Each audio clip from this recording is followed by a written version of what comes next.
Earlier this week, the US withdrew its exemptions on sanctions for Iran's Chabahar port.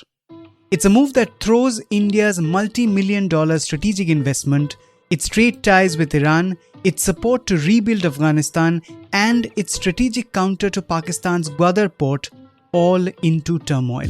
Also in jeopardy are a proposed trade and transport network linking India to Europe via the UAE, Saudi Arabia, and the Mediterranean, designed as a faster alternative to the Suez Canal, and a 7,200-kilometer multimodal trade route connecting India to Russia and Europe via Iran and the Caspian Sea, aimed at cutting transit time and costs. So much at stake. Chabahar is the one place where India has sunk political capital, money, and hope into establishing a footprint westward. With US sanctions back, the big question is, does India hold its ground or retreat? Listen on, it's Friday, the 3rd of October. I'm Anirban Chowdhury. This is the Morning Brief.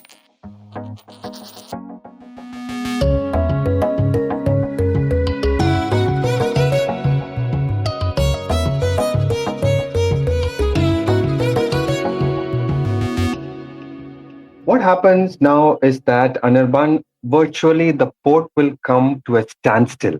That's my colleague, editor, ET Infra, and one of India's foremost shipping journalists, P. Manoj. The fact of the matter is that, this exemption was mainly granted keeping Afghanistan in mind for India to send humanitarian aid to Afghanistan via Chabahar to support Afghanistan's reconstruction. At its operational peak, Chabahar mostly handled humanitarian cargo: wheat, maize, sugar, livestock. No oil, no sanctioned goods. For India, the port was strategic, not commercial. It was a lifeline to Afghanistan, a way to supply aid without touching Pakistani territory. Now, with this exemption and the fact that, the US is no longer interested in Afghanistan, having exited it, I think about 2 years ago, they are just not interested in Chabahar. As a result of which, from Monday, that is from September 29, virtually nothing is moving via that port. India Ports Global Limited is a state-owned company set up to develop and operate India's overseas port projects, most notably Chabahar. What happens to it now? On Sunday, 28th of September, a day before the sanctions kicked in, the IPGL board met and all the directors resigned because, most of them are made up of either government officials or they are from the port side. So India didn't want to risk those individuals coming under the sanctions. Since most of them are occupying various top slots and their respective websites had a reference to them being associated with Chabahar, all those references were removed from their respective websites. Plus, the website of IPGL, that is Indian Ports Global, was taken down. It's a tricky situation for India in more ways than one. Initially, Jawaharlal Nehru Port Trust or JNPT and Kandla Port held stakes in Chabahar through India Ports Global. Later, these stakes were withdrawn to avoid US sanctions exposure, and the Indian government transferred Chabahar operations to Sagarmala Development Corporation, making it the sole shareholder through India Ports Global.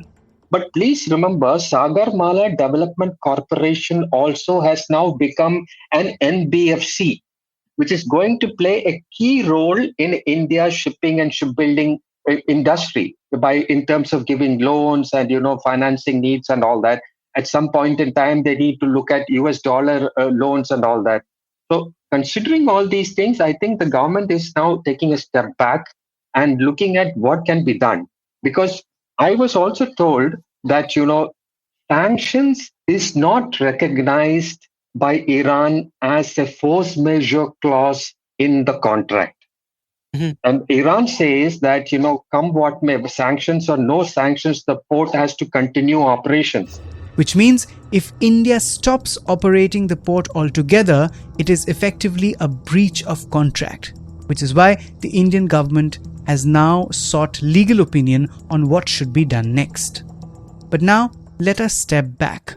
Chabahar Port, located on Iran's southeastern coast along the Gulf of Oman, is Iran's only oceanic port and strategically positioned outside the Strait of Hormuz. India's strategic participation in the port was, among other things, a testament to its long-standing trade ties with Iran. To be sure, the project has always lived under the shadow of sanctions. First envisioned in 2000s, the real momentum came with the 2016 agreement and India's $85 million pledge to supply equipment and operate the port's terminals. But, like I said, it was somewhat of a non-starter. Here's Arun Gupta, former chairman and managing director of the Shipping Corporation of India and also former managing director of India Ports Global. We signed the contract in 2016. There was some tacit approval from USA that sanctions will not apply to Chabahar port. Sanctions to Iran sometimes were lifted, sometimes they were imposed, but the fear of sanctions was almost always there. Neither the suppliers of equipment nor any bank wanted to deal with Chabahar or IPGL. As a result, in the contract, we had 85 million worth equipment to be supplied, which we were not able to do. I think we must have supplied equipment worth 25 million only.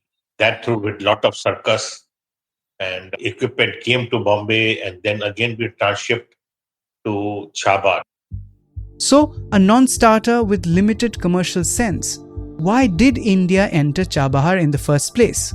Strategy. The port was meant to outflank Pakistan's Gwadar port, developed with Chinese backing. It gave India a way to bypass Karachi, gain direct access to Afghanistan, and cement its role in Central Asia. Now, of course, all of that is in jeopardy.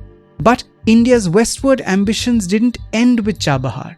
Projects like the India-Middle East-Europe Economic Corridor or INEC and the International North-South Transport Corridor INSTC hinged on Chabahar as a link. Without Chabahar, the IMEC vision, which is an alternative to the Suez Canal cutting through the Arabian desert and Iranian ports, stumbles. Similarly, the INSTC, meant to connect Mumbai to St. Petersburg via Iran, becomes fractured. This is how one broken link derails entire corridors. And all of these are not only sea links, they are sea, land, sea, rail kind of a route. Obviously, because the terrain and the route is such that you can't have a full sea route. So all of them, this Chabahar is not going to be able to provide a link to that. I think it stands to reason that all of them will either be delayed or, put on the back burner till a new dispensation comes in US after Trump goes 3 years down the line, when the political situation changes, hopefully. Another casualty is the Chabahar-Zahedan rail link. It was conceived as the critical inland artery to move cargo from the Chabahar port into Afghanistan and onward to Central Asia. But despite MOUs with India's IRCON, the project never took off under sanctions pressure, leaving Iran to push ahead on its own.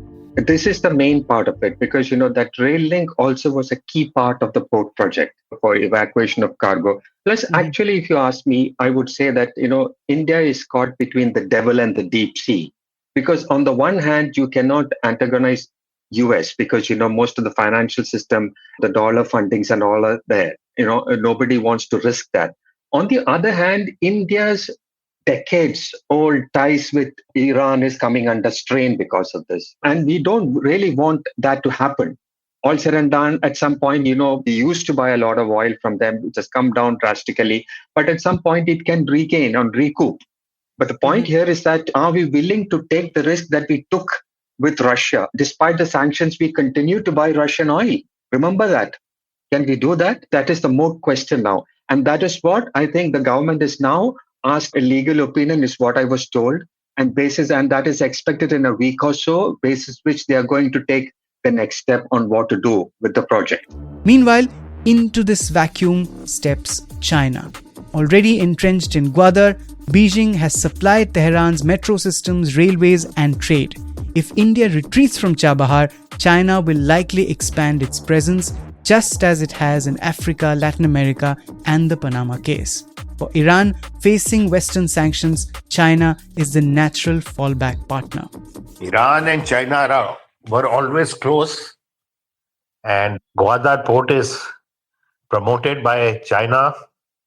And see, some cargo flow to Afghanistan started through Gwadar. I do not know the latest status, but China will step in a big way if Chabahar port runs into further difficulties. China has been assisting Iran. I know the Tehran city metro railway, all coaches are all Chinese made, and they have been giving all assistance. Some goods train also is coming from China right up till Iran. So they have very close connections. China, all said and done, is on the prowl in the sense that, it's waiting for an opportunity like this to get into position when something like this happens. So I'm sure that, China will look at it more seriously and ensure that, they tighten the grip on Gwadar or other ports in, Pakistan, where they have good relationship with. And given our frosty relationship with China, I'm sure China is waiting for these kind of things to happen. But it's very unfortunate that, after so many years of constant efforts, painstaking effort, we have reached this situation. So, where does that leave India? As Manoj says, caught between the devil and the deep sea. Between its strategic need to hold Chabahar and the financial risks of antagonizing Washington. Losing ground here would signal retreat not just from Iran, but from West Asia at large. This project, right from the start, it was a kind of a non-starter because, a couple of years after it was signed, the sanctions came into force, and then, the challenges and all that. So I think it's going to be tough, really tough for us to operate now. And ports are long gestation projects. You take time to recover your investments. It's not like 5 or 10 years. It's a very, very, very lesser period. So I think given all these things, it's time for India to really take a look at what it wants to do at Chabahar. Chabahar port project is not a commercial project here. It is a strategic one. Even if we have to absorb some losses by having a foothold there, I feel we must continue our presence, and India should not withdraw from Chabahar. If India withdraws from Chabahar, it will send very wrong signals. And India-Iran relations have been very strong traditionally. They are also important to us. Agree. I think we have to somehow prolong, discuss, negotiate, and try and buy time to ensure that, we both continue in this relationship. That's it for today. You were listening to this episode on The Morning Brief. It was produced by me and Vinay Joshi, sound designed by Indranil Bhattacharjee and Amrit Reddy. A new episode of The Morning Brief drops every Tuesday, Thursday and Friday on a listening platform of your choice.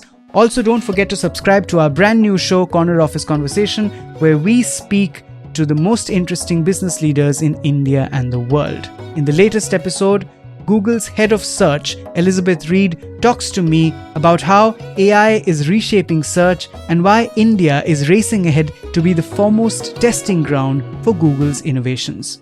Keep listening.